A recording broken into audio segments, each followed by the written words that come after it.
ओम शांति। अमृत वेले के लिए बाप दादा की शिक्षाएं। पहला, सवेरे सवेरे उठने की आदत डालो, क्योंकि आत्मा विश्राम करके रिफ्रेश हो जाती है। इसलिए रात को जल्दी सो जाओ। कोशिश करो 1-2 बजे जगने की, तो बहुत जमा हो जाएगा। भक्त लोग सवेरे उठ के ध्यान जाप करते हैं। स्टूडेंट भी सवेरे उठ के अध्ययन करते हैं। क्वीन विक्टोरिया का वजीर भी रात को बाहर बत्ती के नीचे जाकर पढ़ता था। तो शाम को 6 से 7 का समय भी अच्छा है। तो सुबह शाम रूहानी धंधा करो। सत्संग भी सवेरे शाम को करते हैं। दूसरा, रात को सोने की विधि और उससे फ़ायदा।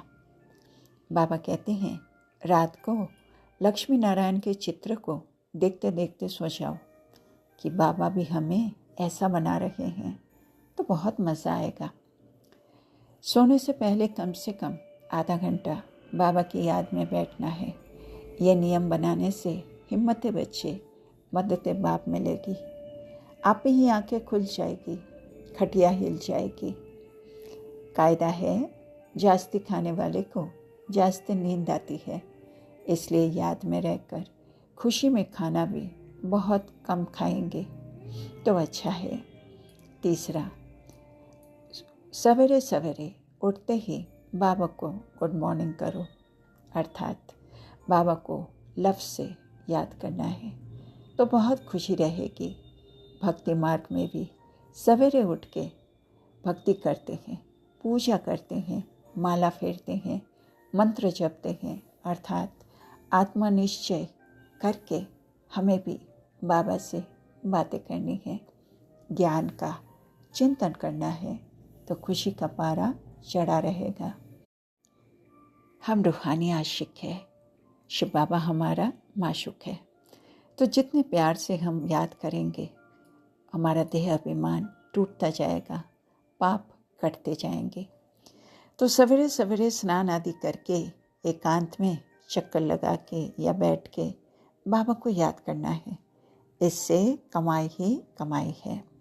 चौथा, त्रिमूर्ति के चित्र को देखो। बाबा कहते हैं, अच्छे अच्छे भगत भी चित्र को सामने रखते हैं। आंखें खोलते ही उन्हें वो श्री कृष्ण याद आए। ऐसे ही अगर हमें सहज याद नहीं आती है, माया हैरान करती है, तो चित्र मदद करेगी। सवेरे सवेरे उठते ही त्रिमूर्ति के चित्र पर नज़र पड़े कि बाबा द्वारा हम सूर्यवंशी घराने में जा रहे हैं। शिव बाबा हमको विष्णुपुरी का मालिक बना रहे हैं, तो बाप पर वर्षा स्वतः ही याद आएगी। पांचवा, बाप की महिमा करो। तो बाबा को इतने प्यार से याद करना है कि प्रेम के आंसू आ जाए, क्योंकि बहुत समय के बाद आकर बाबा मिले हैं। बाबा हमें दुखों से छुड़ा रहे हैं। छठा, हठयोगी मत बनो। भल चक्कर लगाओ, घूमो फिरो, बहुत रुचि से बाबा को याद करो। कोई आधा घंटा बैठता है, कोई 10 मिनट बैठते हैं। अच्छा, 5 मिनट भी बड़े प्यार से बाबा को याद किया तो राजधानी में आ जाएंगे। जिनकी बुद्धि में बाबा की याद नहीं ठहरती, बुद्धि इधर उधर भटकती है, उनके संग से संभाल करनी है। उनके अंग से अंग भी नहीं लगना चाहिए, क्योंकि याद में न रहने वाले वायुमंडल को खराब करते हैं। तो 7वां, नींद को जीतो, आंखें बंद न हो। चैतन्य अवस्था में रहना, सुन अवस्था में चले जाना या नींद करना योग नहीं है। नज़र से निहाल करने वाला बाबा सम्मुख है। अगर आंखें बंद होगी तो निहाल कैसे होंगे? तो आंखें बंद करना गोया अंधा हो गया। कुछ दाल में काला होगा और कोई को याद करते होंगे। तो आंखें खुली हो, बुद्धि में माशूक की ही याद हो। कई समझते हैं सभी तो विजयमाला में नहीं आएंगे, सब तो राजा नहीं बनेंगे, इसलिए सुस्त बन जाते हैं। समझा जाता है तकदीर में नहीं है। योग में जरा भी छुटका नहीं खाना, उबासी नहीं लेना है, सुस्ती नहीं आनी चाहिए, तभी याद का बल जमा होता है। मनुष्य जो बहुत कमाई के शौकीन होते हैं, उनको रात को भी ग्राहक मिल जाते हैं तो वो जागते हैं। मनुष्य को संपत्ति 24 घंटे के लिए मिल जाए तो वो अपनी नींद भी फिटा देते हैं। कमाई में नींद नहीं आती है, बहुत खुशी रहती है। कमाई नहीं है तो उबासी और नींद आती है। दिन को तो माया का बड़ा बखेरा है, अमृत वेला का वायुमंडल बड़ा अच्छा है, तो नींद को जीतने वाले बनो। रात को जाग कर कमाई करो, बेड़ा पार हो जाएगा, सब कामनाएं सिद्ध हो जाएगी। जिन बनकर बुद्धि योग ऊपर में लगाओ, रात के राही थक मत जाओ।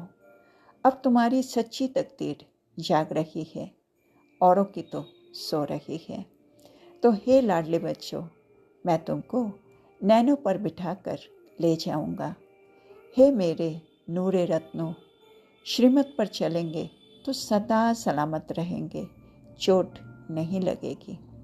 अज्ञानी लोग 8 घंटे नींद करते हैं, तुम्हारी नींद तो आधी होनी चाहिए, 4 घंटे बस। नींद आए तो आँखों में तेल लगा लो, मतलब पुरुषार्थ करो, सिमर सिमर के सुख पाओ। 8वां, आत्म अभिमानी अशरीरी बनने का अभ्यास करो। सवेरे सवेरे एकांत में बैठ विचार करो, मैं आत्मा हूँ, वापस घर जाना है। नाटक पूरा हुआ। आत्म अभिमानी बनने से मेहनत छूटती जाएगी।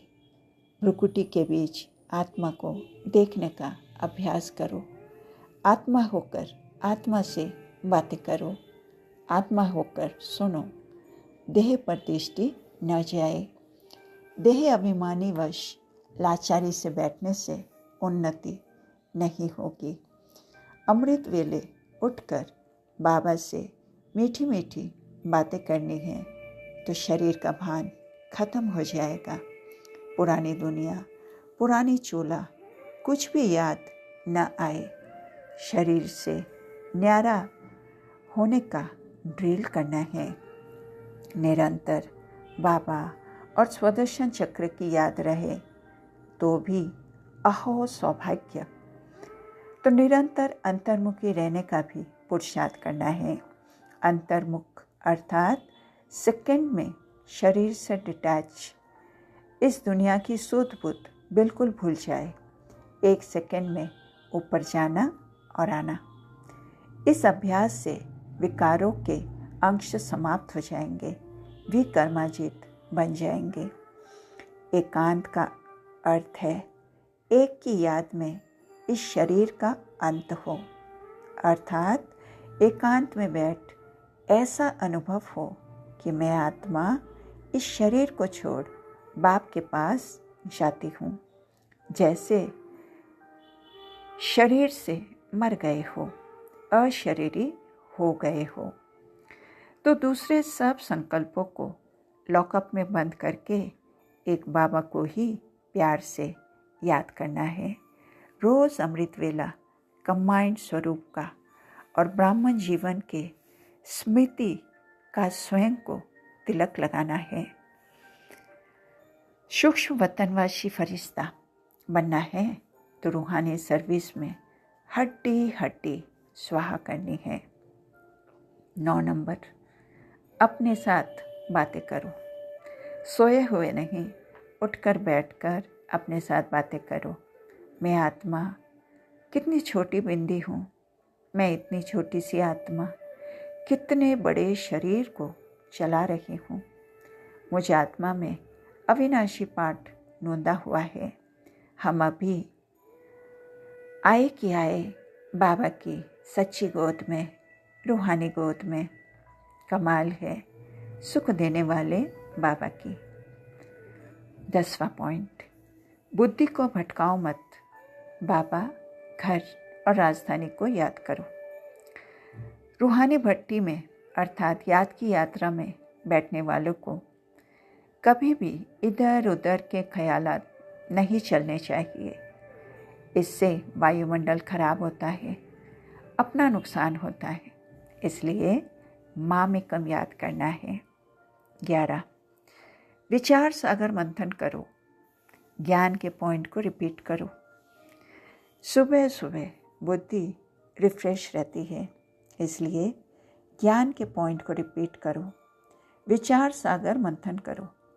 जितना मंथन करेंगे उतना लायक बनेंगे, दिल पर पक्का हो जाएगा। फिर औरों को सुनाना है तो उच्च पद पाएंगे। बाबा की शिक्षाओं को उगारते रहना है, बुद्धि को बिजी रखना है। रूप बसंत बन, पढ़ाई पढ़नी और पढ़ानी है। ज्ञान रत्नों का धंधा करना है। 12, भाषण लिखो और समझाने की प्रैक्टिस करो। अमृत वेला, विचार सागर मंथन करो। पॉइंट निकालो, लिखो, फिर पढ़ो। भूली हुई पॉइंट को ऐड करो, फिर समझाने की प्रैक्टिस करो। इससे सब फिक्रातों से फारिग हो जाएंगे, सदा खुश रहेंगे। 13, विश्व को सुख शांति दो। बाबा कहते हैं अमृत वेला, अशरीरी होकर बाबा की याद में बैठना, ये है विश्व को शांति का दान देने की विधि। और स्वदर्शन चक्र फिराना, ये है सुख का दान देने की विधि। फिर 14 पॉइंट, आपस में याद की रेस करो, चार्ट रखो। अपनी उन्नति के लिए सवेरे सवेरे उठ बाबा की याद में सैर करनी चाहिए। फिर बताना है कितना समय हमने बाबा को याद किया और बाकी समय बुद्धि कहाँ कहाँ गई। इसको कहते हैं 1-2 को सावधान करके उन्नति को पाना। छुट्टी के दिन टाइम मिलता है तो 2-3 घंटे बैठ के याद करो। दिन की कमाई की मेकअप करो, पूरी झोली भर लो। हमेशा पोता मेल रखो, बाबा को चार्ट भेजो। कई बच्चे कहते हैं हम शिव बाबा के बच्चे हैं तो याद में है ही, लेकिन बाबा कहते हैं ये सब गपोड़े हैं, अलबेलापन है। 15, पिछाड़ी में आने वाले बहुत आगे जा सकते हैं। बाबा कहते हैं क्योंकि वो दिन रात सुबह शाम योग में मस्त रहेंगे। 16, बाबा कहता है थकना नहीं है, कट निकलने में टाइम लगता है। फिर बाबा रूह रिहान करने की विधि समझाते हैं। बाबा कहते हैं अमृत वेला बाबा से बातें करो। पहला, बाबा आप बेहद के बाप, टीचर, सतगुरु, आप ही बेहद के वर्ल्ड की हिस्ट्री ज्योग्राफी हमें बताते हो। दूसरा, बाबा कैसा वंडरफुल ये ड्रामा है, आप कैसे आकर पतित से पावन बनाते हो, सारी दुनिया को कैसे पलटाते हो, बड़ा वंडर है। तीसरा, बाबा 5000 वर्ष बाद फिर आपसे मिले हैं, आप आकर हमको दुखों से छुड़ाते हो, 21 जन्मों के लिए स्वर्ग की बादशाही देते हो। आप कितने मीठे हो, हम आपकी श्रीमत पर जरूर चलेंगे, आप पर बलिहार जाएंगे। 5वां, बाबा आप मोस्ट विलवेड हो, हम आपसे प्रतिज्ञा करते हैं कि हम जीते जी आपसे वर्षा लेकर ही रहेंगे, आपकी याद से विक्रम विनाश करेंगे, तमोप्रधान से सतोप्रधान जरूर बनेंगे, निरंतर याद में रहेंगे, भोजन पकाएंगे, घूमने जाएंगे तो भी हम आपकी याद में रहेंगे। तो बाबा कहते हैं ऐसी बातें करते प्रतिज्ञा करेंगे तो वे कर्म विनाश हो जाएंगे। तो इतनी प्यारी मीठी मीठी शिक्षाओं के लिए हमारे प्यारे शिव बाबा को शुक्रिया बाबा, शुक्रिया। ओम शांति।